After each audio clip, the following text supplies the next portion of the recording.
nada te turbe.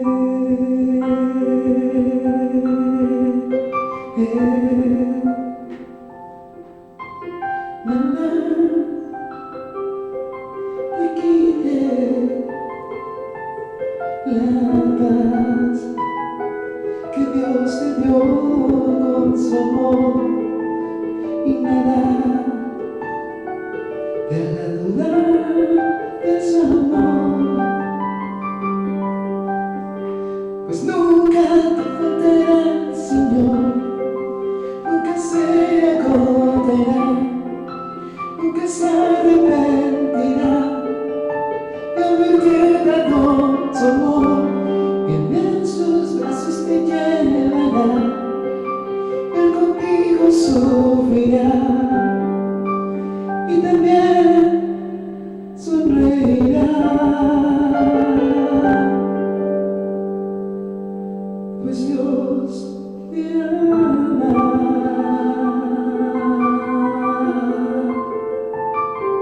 Dios te ama.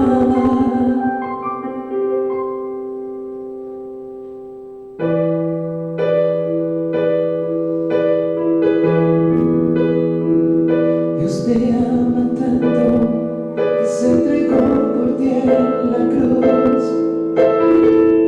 Por eso Él es tuyo y tu bien.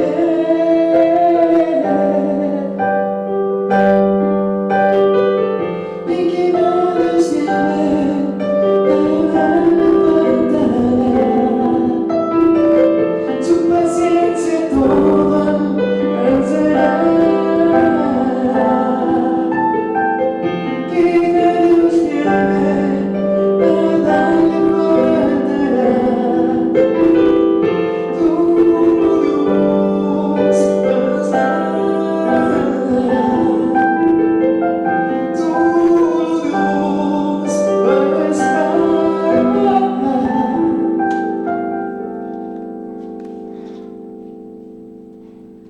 Solo Dios basta.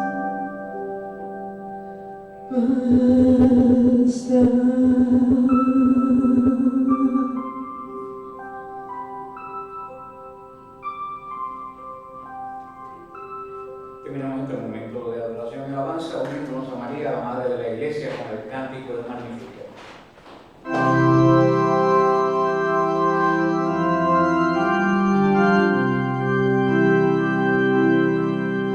Mi alma alaba al Señor, y mi espíritu se alegra en su presencia, porque Él que es grande, maravillas ha hecho en mí, es santo su nombre.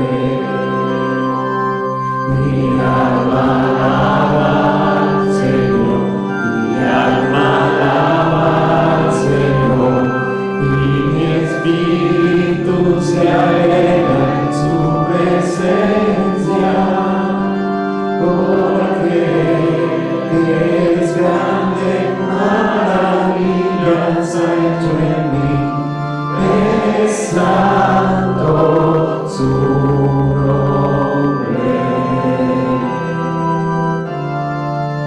Inmediatamente Mario ruega con nosotros, Santa Madre de Dios, para que seamos dignos de alcanzar las promesas de nuestro Señor Jesucristo.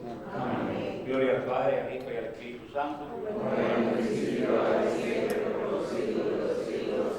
Gloria al Padre, al Hijo y al Espíritu Santo.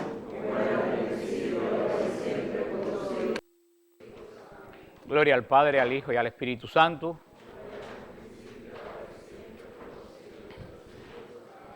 San Miguel Arcángel, defiéndenos en la batalla. Sé nuestro amparo contra la perversidad y las acechanzas del demonio. Reprímale Dios, pedimos suplicantes. Y tu príncipe de la milicia celestial, arroja al infierno con el divino poder a Satanás y a los otros espíritus malignos que andan dispersos por el mundo para perdición de las almas. Amén. Oración por los sacerdotes. Señor Jesús, Pastor Supremo del rebaño, te rogamos que por el inmenso amor y misericordia de tu Sagrado Corazón atiendas todas las necesidades de tus sacerdotes. Te pedimos que retomes en tu corazón todos aquellos sacerdotes que se han alejado de tu camino, que enciendas de nuevo el deseo de santidad en los corazones de aquellos sacerdotes que han caído en tibieza, y que continúes otorgando a tus sacerdotes fervientes el deseo de una mayor santidad. Oramos también, encomendamos al Señor todas las vocaciones de nuestro ministerio. Unidos a tu corazón y al corazón de María, te pedimos que envíes esta petición a tu Padre Celestial en la unidad del Espíritu Santo. Amén. Por las intenciones del Santo Padre, por las intenciones del Papa Emérito Benedicto, por las intenciones del Señor Arzobispo Tomás, Padre nuestro que estás en el cielo, santificado sea tu nombre, venga a nosotros tu reino, hágase tu voluntad en la tierra como en el cielo.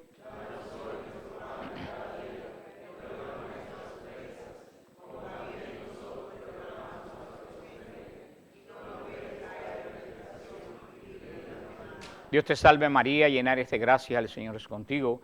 Bendita eres entre todas las mujeres y bendito es el fruto de tu vientre Jesús. Santa María, Madre de Dios, ruega por nosotros pecadores, ahora y en la hora de nuestra muerte. Amén. Gloria al Padre, al Hijo y al Espíritu Santo. En el nombre de Jesús, en el nombre que está sobre todo nombre, atamos, rechazamos y echamos fuera de nuestra vida, de nuestras posesiones, de nuestra familia, de este ministerio, todo espíritu que nos sirva al Dios vivo. Lo echamos afuera en el nombre poderoso de Jesús.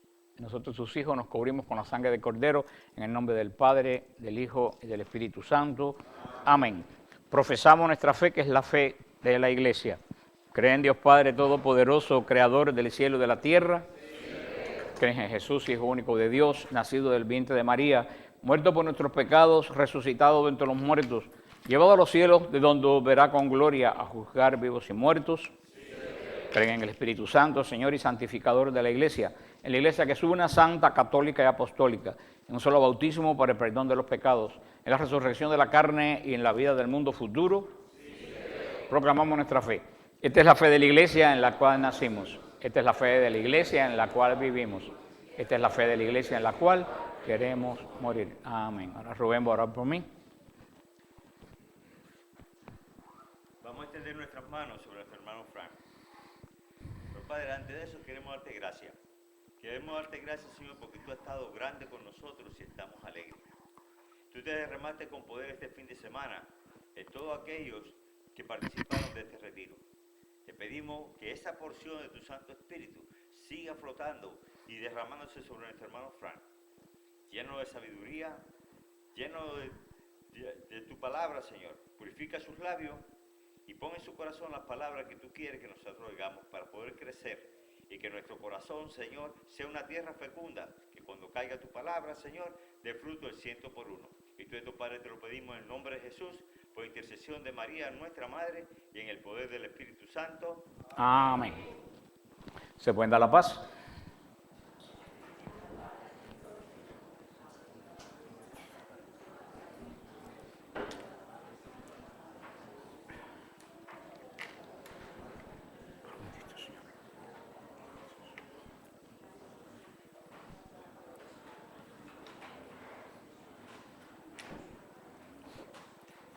Hoy la iglesia celebra la fiesta de San Juan Nepomuceno.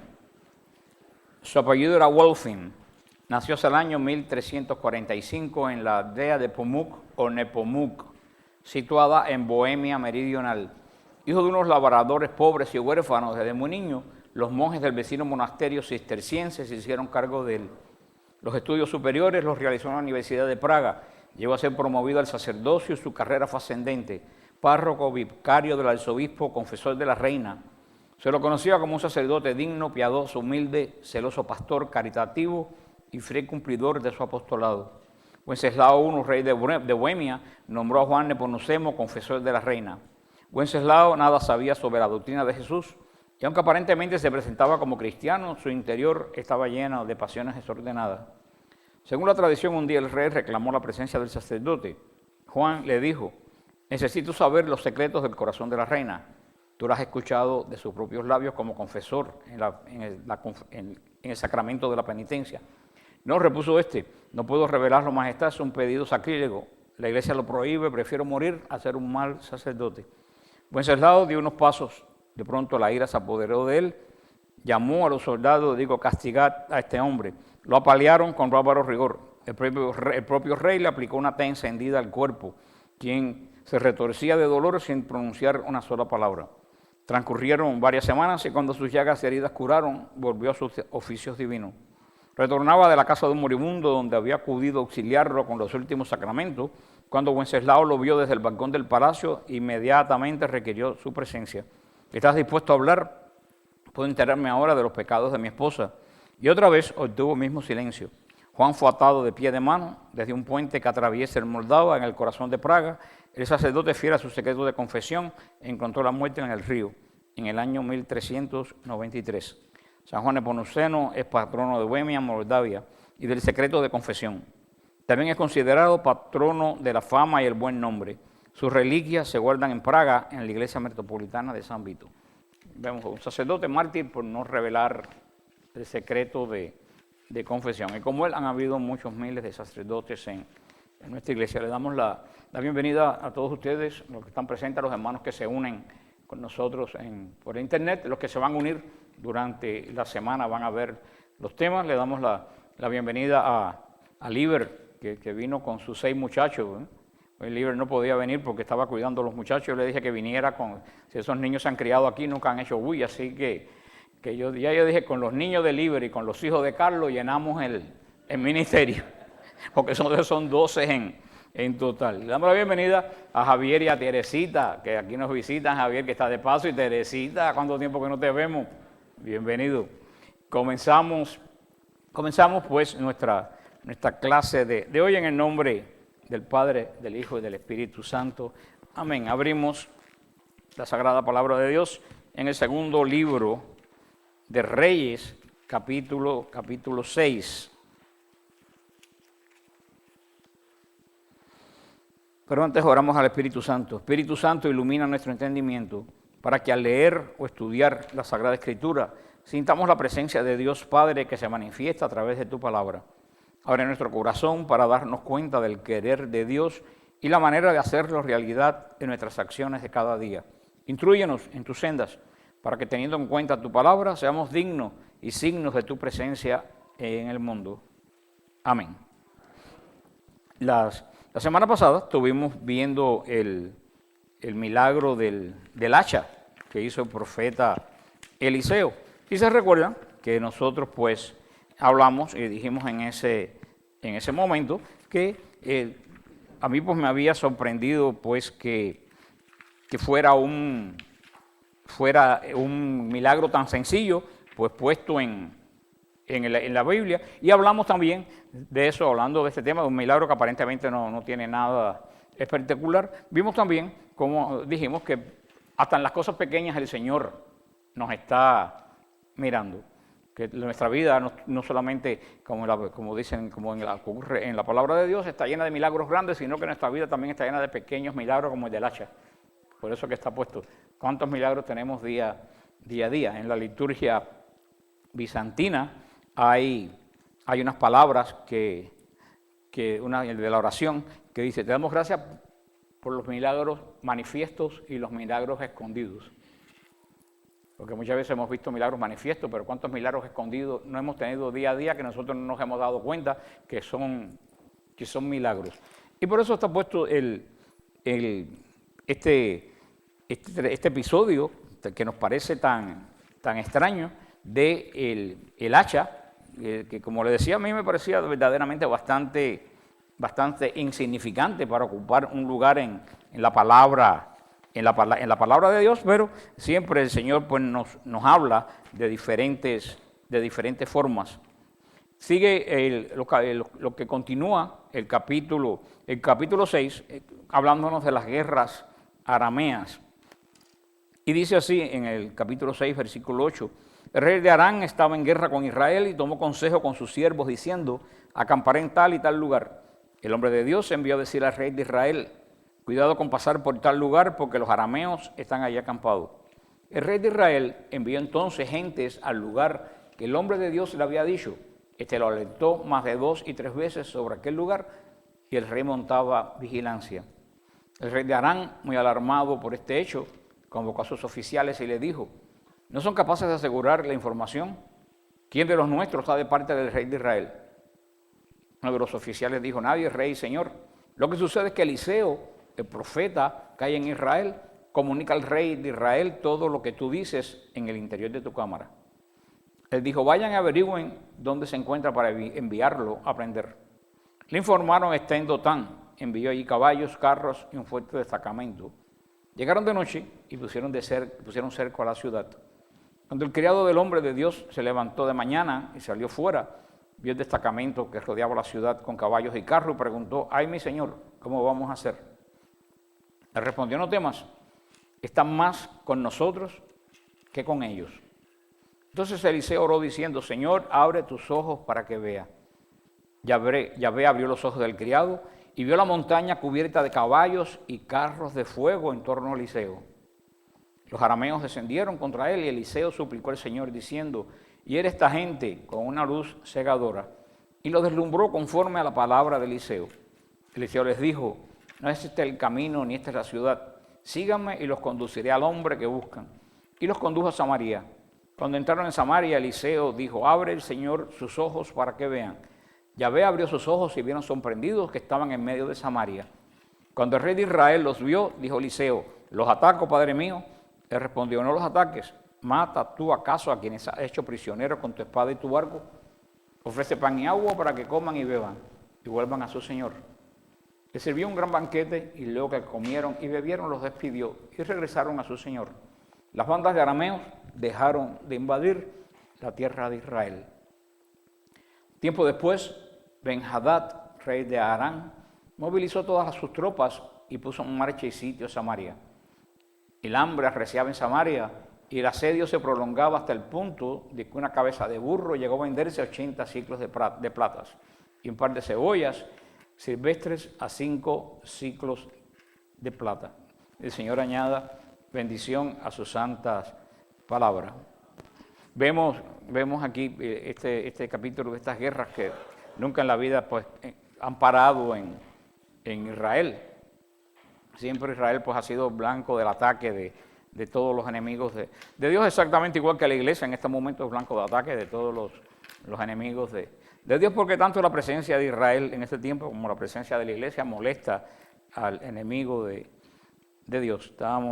Anterior a la clase estábamos grabando programa de radio que estamos hablando ahora de Idajé, o de Idashé, que es el libro más antiguo de la iglesia, del año entre 45 y el año 70 de nuestra era, y ahí decía cómo odia el mundo a los cristianos en el primer siglo. Yo le decía a Jorge, le decía, tú ves, en el primer siglo el mundo odiaba a los cristianos, y en el siglo XXI el mundo sigue odiando a los cristianos, porque a pesar que el hombre ha cambiado, las palabras de Jesús son las mismas. Si a mí me odiaron, a ustedes también los van a odiar. Así que no es nada que podamos hacer. Nos odiaron en el siglo I, nos odian en el XXI, nos van a odiar en el XXII. Sencillamente porque el mundo odia a Jesús. Y nosotros la iglesia reflejamos a Jesús. Pero en este momento quienes reflejaba la gloria de Dios era Israel. Por eso que siempre Israel ha sido atacado por todos. Y vemos aquí este hecho. Eliseo era un gran profeta de Dios. El Señor lo usaba y vemos que el Señor revelaba a Eliseo los planes del enemigo. Y por eso siempre el rey de Israel estaba alerta. Y vemos que en el momento que rodean todo el ejército al profeta, porque ¿quién era el gran enemigo del rey? ¿Israel o el profeta? No, el gran enemigo del rey era el profeta. Si el profeta no le dice a ellos qué es lo que tienen que hacer y qué es lo que no tienen que hacer, nunca en la vida Israel hubiera ganado. Israel hubiera sido derrotado por una fuerza más grande. Así que el gran enemigo de los enemigos de Israel no era Israel, sino era el profeta. Y no era el profeta. El gran enemigo de Israel era el Dios de Israel.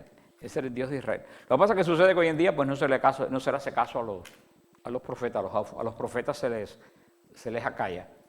Pero el Señor manda siempre a profetas y los profetas son tremendamente odiados por el mundo porque el profeta no dice lo que el mundo quiere oír, el profeta dice lo que Dios quiere que el mundo oiga. Y por eso vemos que si Israel ganaba por dos condiciones. Primero, porque tenía un gran profeta. Y segundo, porque tenía un rey que escuchaba a los profetas. Sin embargo, los reyes de este mundo hoy, cuando digo reyes son los presidentes de este mundo, no quieren oír a los profetas. Prefieren oír a la gente que le dan consejos de acuerdo a la agenda que ellos tienen, y precisamente por eso que andamos tan mal. Vemos que gracias a Dios tenía un gran ejército Israel, que no era un ejército de armas, era el ejército del Señor. Y mira qué interesante cuando están rodeados por el ejército tan grande que le dice el criado, estamos en un gran problema. ¿Y qué fue la respuesta de Eliseo? No temas, hay más con nosotros que con ellos. Eso debía ser nuestro pensamiento cuando tenemos problemas.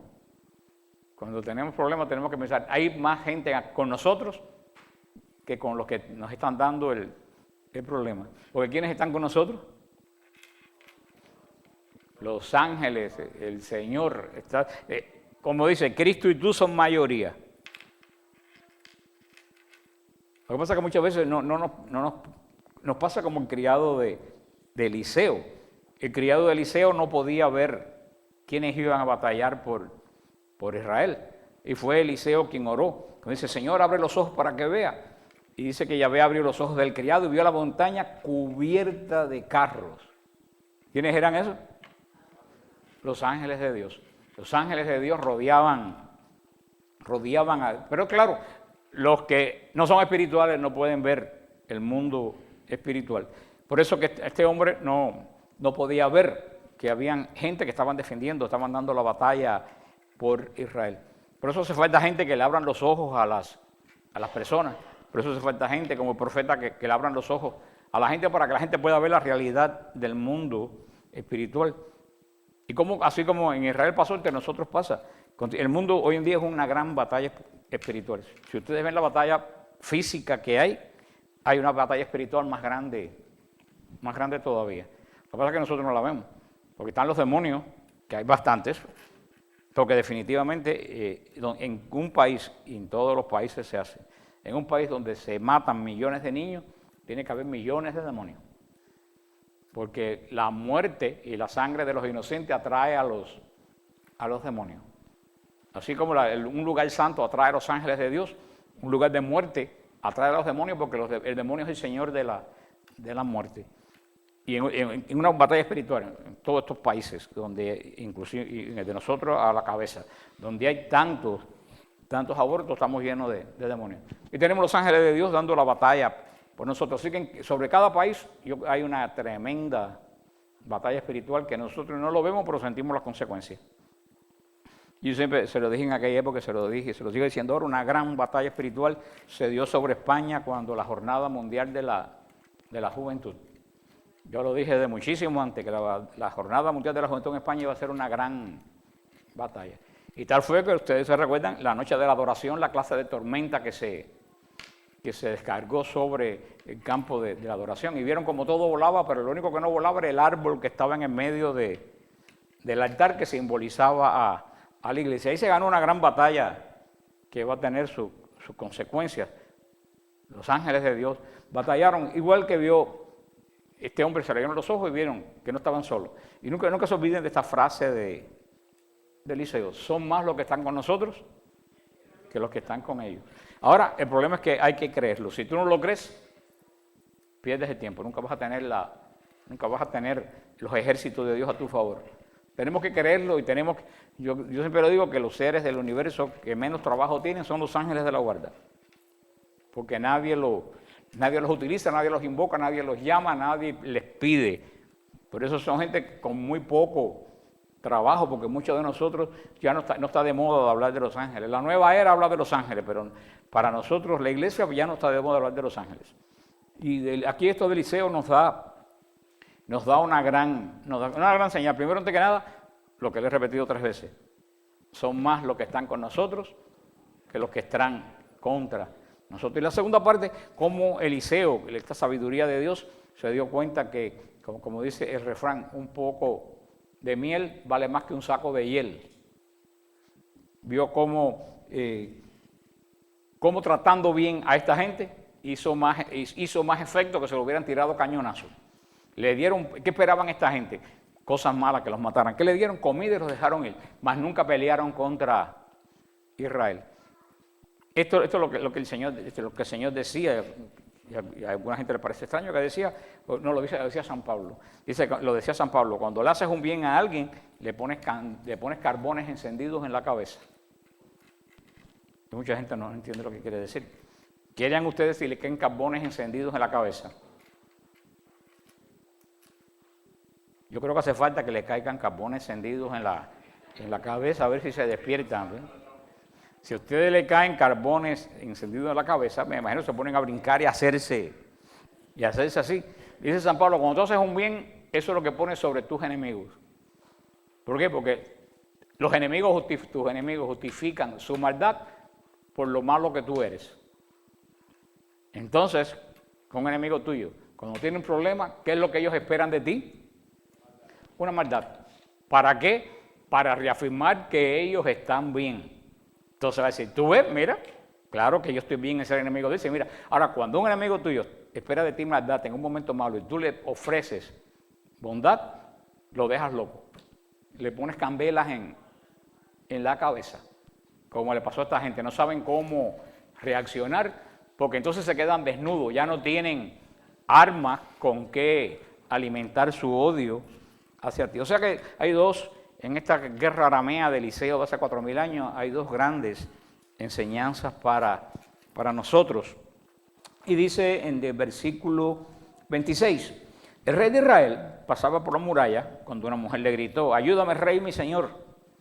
Él respondió, no hables así, que el Señor te salve. ¿De dónde puedo yo sacar ayuda? ¿De la era o del lagar? El rey le respondió, ¿qué te aflige? Y ella respondió, la mujer esa me dijo, entrega a tu hijo y lo comeremos hoy, y mañana comeremos el mío.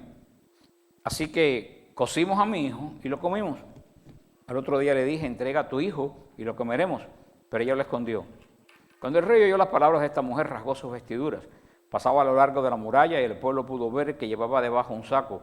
Él dijo, así y así me haga Dios si la cabeza de Eliseo, hijo de Safat, permanece hoy sobre sus hombros. Eso es lo que le pasa a los profetas. En este capítulo que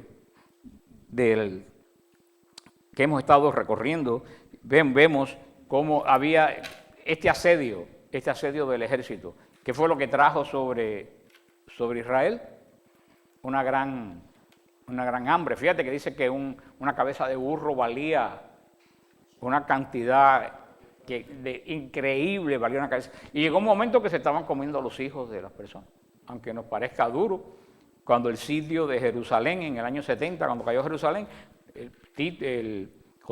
Flavio Josefo lo relata, que cuando se moría un niño, pues la familia se lo comía.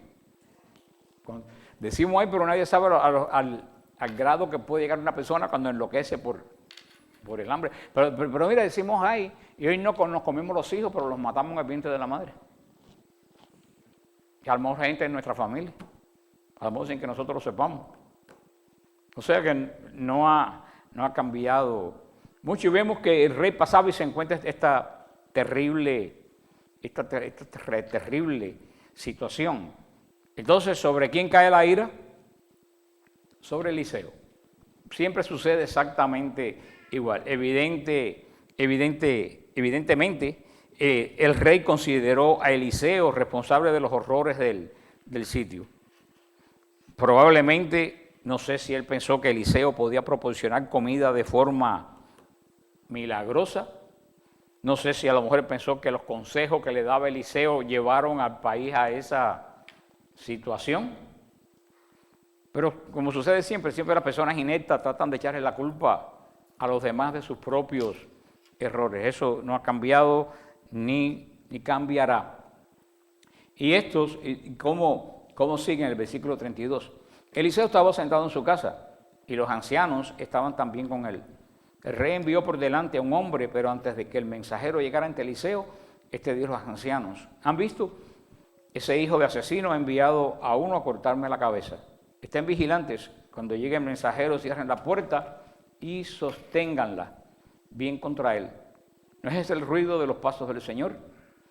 De su Señor con ese minúscula. Estaba Eliseo hablando con ellos cuando el rey descendió sobre él y dijo: esta desgracia procede del Señor. ¿Qué puedo esperar todavía de Yahvé? Vemos cómo este rey actúa también como actuamos muchos de nosotros. ¿A quién? Primero le echó la culpa al profeta. ¿Y a quién le echa la culpa ahora? A Dios. Continuamente nosotros, cada vez que algo mal nos sucede en nuestra vida, terminamos echándole la culpa a Dios. ¿Por qué Dios me hace eso? A mí me preguntan por qué Dios me hace eso. Digo, primero, estás formulando mal la pregunta, porque tú estás partiendo de la premisa de que Dios es malo. ¿No? Ya tú de antemano, de empezar lo que estás diciendo, estás empezando mal. ¿Por qué Dios me hace esto? ¿Qué es lo que te está pasando? Algo malo. Entonces, si Dios te hizo algo malo, tú estás planteando la posibilidad de que Dios es malo. Así que empezaste pésima la pregunta. Y yo siempre le digo, muchas veces es mejor preguntarnos por qué Dios. Dice la hermana, lo que se dice siempre, en vez de por qué, para qué. Pero yo voy un poco más, porque yo casi siempre he visto que cuando tú dices por qué Dios me hace esto, es porque tú te lo has hecho primero a ti mismo. Cada vez que alguien dice por qué Dios me hace eso, que estás viviendo las consecuencias de varios errores tuyos anteriores.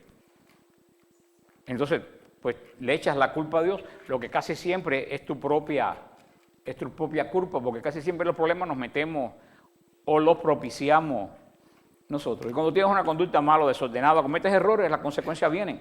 Pero entonces, como siempre, como desde el principio, como desde el primer capítulo de Génesis, ¿quién te hizo pecar? La mujer. Y la mujer, ¿quién te hizo pecar? El demonio. No queremos asumir responsabilidades. Por eso en la misa, la sabiduría de la iglesia nos pone que al principio de la misa decimos 3 veces, por mi culpa, por mi culpa, por mi grandísima culpa. Le decimos al Señor, lo que yo hice no es porque nadie me embulló, no porque tuve mala suerte, lo que yo hice lo hice por mi culpa. Aceptamos responsabilidades, que es lo que la gente hoy en día no quiere aceptar. Es preferible echarle la culpa a Dios que aceptar responsabilidades. En este capítulo que terminamos de terminar y en este principio del 7, vemos cómo el Señor le advirtió al profeta y le dio también las buenas noticias de que el hambre terminaría. Vamos a ver lo que dice el capítulo 7. Eliseo repuso, escucha la palabra del Señor. Así dice Yahvé, mañana a esta hora, en la puerta de Samaria, la arroba de flor de harina se venderá a un siclo y las 2 arrobas de cebada a un siclo. El ayudante en cuyo brazo apoyaba el rey respondió al hombre de Dios y le dijo, incluso si Yahvé abriera las ventanas del cielo, ¿podría ocurrir tal cosa? Respondió Eliseo, lo verás con tus ojos, pero de ellos no vas a comer. O sea, evidentemente este rey se puso en un gran problema, porque fíjate qué cosa. Cuando Eliseo le decía, no cojas por aquí, no cojas por allá, porque te van a atacar por aquí y por allá, él le hacía caso. Ahora Eliseo le propone un gran milagro de Dios, ¿y qué dice él? Imposible. Porque fíjate lo que le dice, nosotros no entendemos de medida, pero es lo que está diciendo que hasta ese día se estaban comiendo ¿a quién? A los niños. Y dice que al día siguiente se va a vender la harina súper barata. Y verdaderamente yo creo que ni ninguno de nosotros lo hubiéramos creído. O sea, vienen y dicen que la semana que viene las casas de Miami van a estar a $12,000. Ninguno de ustedes Mira, la hermana se rió, te vas a quedar sin casa. Ninguno de ustedes lo creerían. Eso fue lo que Eliseo lo dijo, con la diferencia que yo le digo, yo hago un chiste a ella, pero aquí estaba hablando un hombre que hasta los enemigos reconocían que ese hombre tenía poder de Dios. Y el rey dijo, aunque se abra el cielo y llueva trigo, es imposible que mañana haya trigo en abundancia y a ese precio. Eso quería decir que la inflación, porque había una gran inflación en Israel, todas las guerras traen inflación, que la inflación que había iba a terminar. Pero verdaderamente Para poder creer eso había que tener una tremenda fe. Cosa que este rey no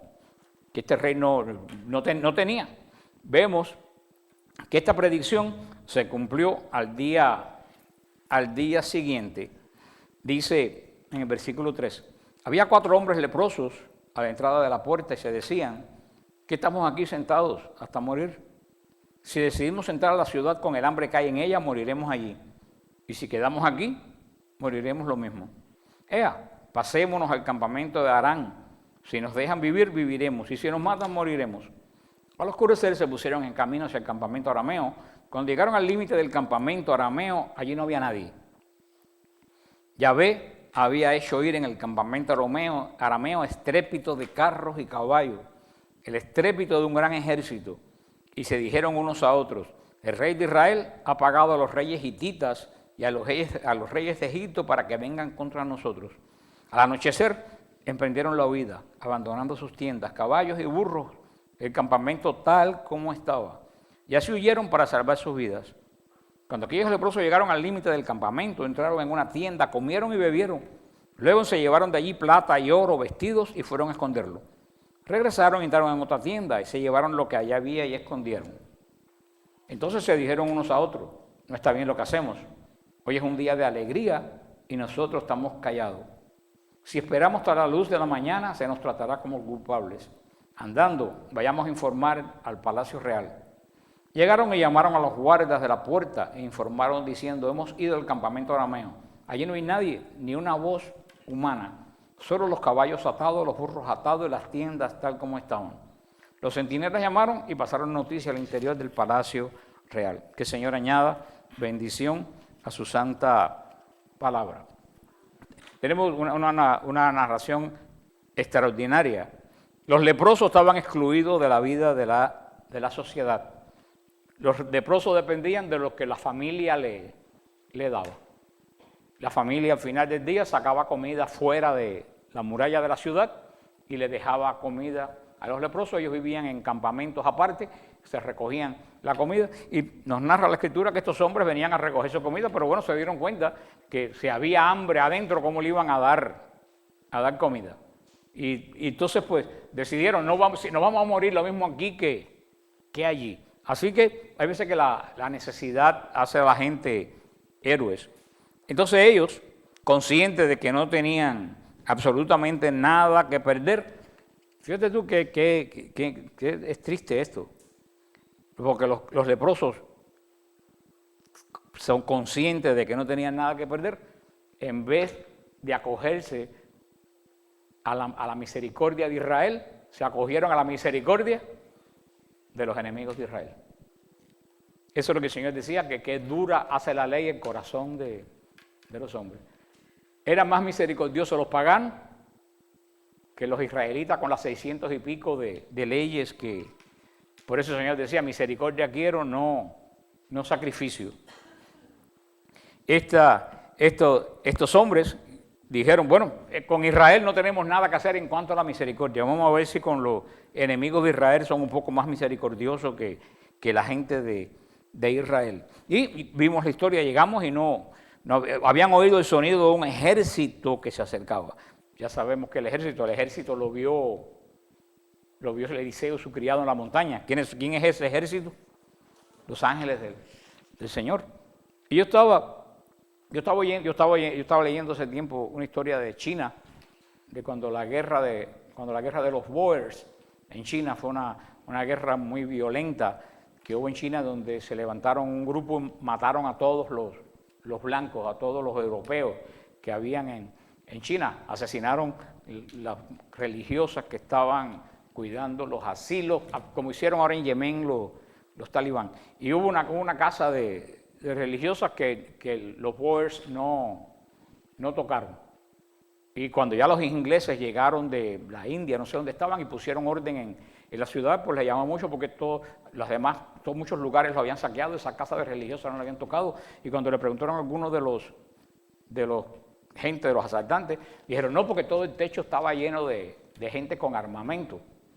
Y entonces ellos le preguntaron a las monjas que si ellas tenían alguien que las cuidara. Las monjas dijeron, nosotros estábamos solas aquí. Vemos cómo el Señor sigue mandando a los ángeles. Y eso fue a principios del siglo XX. Cómo sigue mandando a los ángeles todavía, no en la época de Eliseo lo sigue mandando. Pero vemos, en aquel tiempo, los ejércitos transportaban toda la comida que iban a necesitar. Y en el caso de una campaña de larga duración, sobre todo cuando iba a ser el sitio de una ciudad como Samaria, situada en una colina, los que hemos ido a Israel, ¿se acuerdan que Samaria del lado de acá todo está en colina? Por eso como el ejército tenía una cantidad de comida increíble. Por eso como el ejército sirio huyó, los leprosos pudieron entrar al campamento y llenarse y escondieron parte del oro. Pero fíjate que una vez que se le pasó la excitación y se serenaron, se empezaron a dar cuenta que ellos estaban siendo tan poco misericordiosos como la gente de la ciudad. Ellos entendieron, la gente de la ciudad no le iba a dar comida a ellos porque no son misericordiosos. Y ellos dijeron, lo mismo que criticamos de la gente de la ciudad, es lo que estamos haciendo nosotros ahora. Nos encontramos este botín y no le decimos nada a ellos. Fíjate que esta persona, a pesar que tenían podrido el cuerpo, no tenían podrida la conciencia. Hay gente con cuerpo sano y tienen la conciencia podrida. Es una gran lección espiritual para nosotros. Estamos disfrutando de la palabra de Dios y escuchamos la buena noticia y nos quedamos con esa buena noticia del Señor. Oímos un retiro y vamos nosotros y nos quedamos con la buena noticia del Señor. Estamos un poco como la gente de Israel. Yo creo que cuando uno tiene una buena noticia tiene que salir y llevársela a los demás. No puede haber un cristiano callado la boca. Como dice el Señor, si se callan las montañas gritarán. Esto es algo que verdaderamente nos tiene a nosotros que interpelar. Los leprosos comunicaron la buena noticia a los israelitas. Y mira qué interesante, cuando los leprosos estaban en la puerta nadie los notaba. Cuando tengan una buena noticia, hasta el rey llega la noticia, ¿no? Y qué interesante, ¿quiénes llevan la buena noticia? ¿Quiénes son? ¿Quiénes la llevaron, la buena noticia? Los leprosos, gente que estaban excluida de Israel, gente que no podían ir al templo, gente que no podían orar, gente que eran consideradas impuras. Esa fue la gente que llevó la buena noticia a Israel. ¿Y qué me recuerda eso? La resurrección de Jesús. ¿Quién llevó la buena noticia a los apóstoles? ¿San Juan? ¿San Pedro? No. Una mujer de la cual habían salido 7 demonios. Mira cómo el Señor, en vez de usar los santos, casi siempre usa los impuros que tienen buen corazón. Porque inclusive en esa época en Israel el testimonio de una mujer no valía. La mujer no podía ir a juicio y el Señor manda como testigo de él a una persona cuyo testimonio no valía. Y para colmo, de la cual habían sacado 7 legiones de demonios. Que los apóstoles pudieran haber dicho, estará clara esta que vino, no le habrán entrado 6 o 7 legiones. Así es el Señor, para dar esa buena noticia a Israel, utiliza no al rey ni al profeta, utiliza a los que habían echado de la comunidad, porque eran gente, según ellos, que no eran gente pura. Los leprosos fueron los que comunicaron las buenas noticias. Los israelitas fueron al campamento sirio y encontraron lo que dijo Eliseo. Muchísima comida para alimentar miles de soldados. La abundancia que había allí era tremenda. Y se vendió el alimento barato, tal como el Señor había dicho, porque el Señor no se contradice cuando Él dice algo. Y ya en los últimos 10 minutos que nos quedan entramos a la historia del capítulo 8. Pero sí, no nos olvidemos aunque la lección del capítulo 7, aunque algo parezca extremadamente difícil, ¿qué le dijo el ángel a María? Para Dios no hay nada imposible. Nosotros tenemos que repetirnos 1.000.000 de veces al día. Yo me repito esa frase 1.000.000 de veces al día. Para Dios no hay nada imposible. Y mientras más imposible parezca la situación, más Dios se glorifica. ¿Cuál es la diferencia? La diferencia, como el criado de Eliseo, la diferencia es nuestra fe. ¿Qué es lo que abre la compuerta del milagro? Nuestra fe. Por eso yo se lo digo a las personas, si tú no tienes fe, tú nunca vas a ver un milagro en tu vida. San Juan Bosco decía, tengan fe y van a ver lo que son milagros. Porque San Juan Bosco, toda la obra que hizo con los niños de él fue puro milagro. ¿Por qué? Porque era un hombre de fe. La Madre Angélica, una santa reciente, con $250, una monja clausura sin saber nada, termina teniendo la quinta cadena más grande del mundo. Sin anuncios, sin ningún tipo de apoyo de nadie. ¿Solamente con qué? Con la fe. Y nuestras monjas aquí del monasterio, que vendiendo galletitas, han levantado un monasterio de $3 millones, a no ser que la madre priora, que la madre Eteria haya saltado un banco, pero si no, yo soy un hombre de poca fe. Cuando me dijeron cuando las madres llegaron a Miami, que me dijeron que estaban vendiendo granola para construir el monasterio, yo dije, llega el segundo advenimiento y no tienen ni la cerca. Y eso es lo que le dijo al arzobispo, lo que el arzobispo le dijo a la priora, ¿de dónde ustedes han sacado $3 millones? Y el monasterio se consagra en octubre. O sea que el Señor sigue. ¿Tú sabes lo único que hace falta? Es una sola persona que tenga, no hace falta 1 millón de gente, solamente hace falta una sola persona que tenga fe, para que el milagro ocurra. Y vamos a terminar esta noche con el epílogo de la historia de la tsunamita, en el capítulo 8. Una hermosa historia. Eliseo dijo a la mujer cuyo hijo había revivido. ¿Se recuerdan? Que esta mujer no podía tener hijos, dio a luz, el niño se murió. Vino el Gehazi, quiso hacer una trampa y no se revivió, el Eliseo lo revivió. Anda tú y tu familia, ve a residir donde puedas, pues Yahvé ha decretado 7 años de hambre sobre el país y ya han comenzado. La mujer se alzó e hizo conforme a la palabra del hombre de Dios. Ella y su familia fueron a vivir en el país de los filisteos por 7 años. Al cabo de los 7 años, la mujer regresó del país de los filisteos y fue a quejarse ante el rey por su casa y su campo. El rey estaba hablando con Gehazi, imagínate tú, en vez de hablar con el profeta, mira con quién estaba hablando, criado del hombre de Dios, y le dijo, cuéntame todas esas maravillas que hacía Eliseo. Mientras estaba contando el rey cómo había devuelto la vida al niño muerto, apareció la mujer cuyo hijo había revivido, quejándose por su casa y su campo. Gehazi dijo entonces, rey, mi señor, esta es la mujer y este es su hijo al que Eliseo devolvió la vida. El rey preguntó a la mujer, ella le hizo su relato. El rey puso un eunuco a disposición de la mujer con la orden, devuelve todo lo que le pertenece a las rentas de su campo desde el día en que dejó el país hacia ahora. El tema de los capítulos 8 y 9 que comenzamos va a ser el juicio de los malvados. Va a ser el tema de estos 2 capítulos. El capítulo 8 que comenzamos, vemos cómo Eliseo predijo un hambre de 7 años. Sabemos, número 7, ¿qué indica en la Biblia? Pacto. Cuando vean el número 7, siempre indica pacto de Dios o referencia al pacto de Dios, porque la palabra pacto y la palabra 7 tienen la misma raíz. Por eso si vemos que hay un hambre de 7 años, ¿qué ustedes creen que haya pasado ahí? Que Israel rompió el pacto de Dios. Y por eso lo que nos dice 7 años de hambre, rompió el pacto de Dios. Casi siempre, ¿se acuerdan que lo hablamos? El hambre en Israel, ¿a qué está relacionado? A ver si se acuerdan. A la sequía. A la sequía. Porque ellos adoraban al dios Baal, que era el dios de la lluvia. Y cuando se viraban a adorar al dios Baal, el Señor hacía así y decía, ¿ustedes están pidiendo al dios de la lluvia? Pues que el dios de la lluvia les dé la lluvia.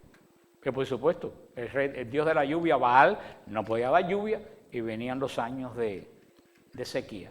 Eso pasó cuando Elías, pasa cuando Eliseo. Y hasta el día de hoy, los que hemos ido a Israel sabemos, el gran problema de Israel no es ni siquiera los árabes, es el agua.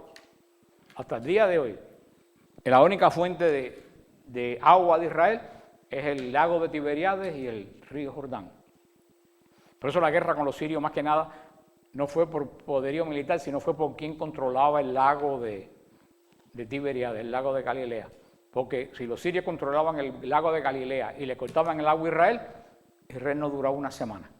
O sea que hasta el día de hoy el agua ha sido vital en esa región. Y si vimos que había hambre, definitivamente, porque ellos vivían de las cosechas se secaban cuando no llovía, y si no llovía es porque Israel había infringido el pacto de Dios con ellos. ¿Cuál era la infracción más grande del pacto de Dios con Israel? Adorar otros dioses. O sea que esto es una cadena repetitiva, por eso toda la Biblia, como le dije, todos los libros de la Biblia están enganchados en un hilo, y ese hilo es el pacto de Dios. Si tú no estás al tanto del pacto de Dios, tú no entiendes la Biblia. Yo siempre le hago la pregunta cuando voy a retiro por ahí a las personas, y siempre las contestan mal porque no lo saben, y ustedes que también lo saben posiblemente también lo contesten mal.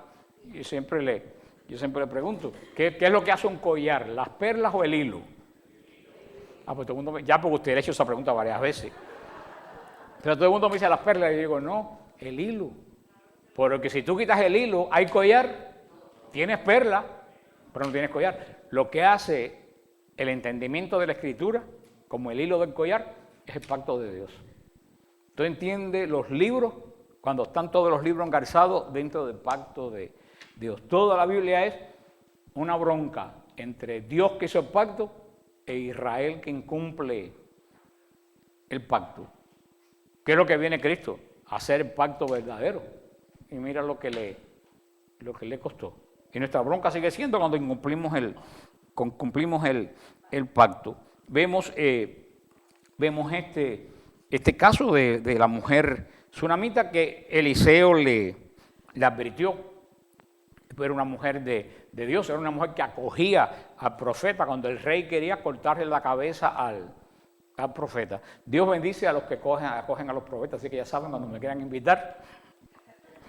No, mentira, entonces que no acepto invitaciones de nadie para evitar problemas, pero Dios bendice a los que aceptan, a los que acogen a los hombres de Dios. Y esta mujer se escapó del hambre. Y en todo esto que va a terminar, déjalo por ahí, Jorge, después lo recojo. En todo esto, cuando va a terminar todo estos 7 años de hambre, ¿con quién nos encontramos nada más y nada menos? Con Gehazi. Apareció. ¿Y qué estaba haciendo? Estaba contando. Fíjate, siempre los malvados están haciendo un cuento. Le sobra labia a los malvados. Y siempre hay quien tiene oído para escuchar a los sinvergüenzas con su cuento. No oyen a la gente de Dios, pero cuantos sinvergüenzas aparece con un cuento, hay enseguida oídos para... Y después decimos, ay, pero ¿cómo es posible que Dios me haga esto? No, la tonta o el tonto eres tú, que en vez de ir a Dios ahora los oídos. El rey, en vez de oír a Eliseo, ¿a quién estaba embebido escuchando? Nada más que nada menos que el sinvergüenza de Gehazi, que para cómo era leproso. Mira tú cómo hasta los leprosos, cuando hablan cosas que la gente quiere oír, suena bien lo que dice. Y fíjate que Gehazi estaba haciendo fama con fama ajena, como dice, estaba ganando indulgencia con rosario prestado. Gehazi que estaba haciendo los cuentos de lo que hacía Eliseo, cuando Eliseo lo había expulsado porque lo que era un ladrón.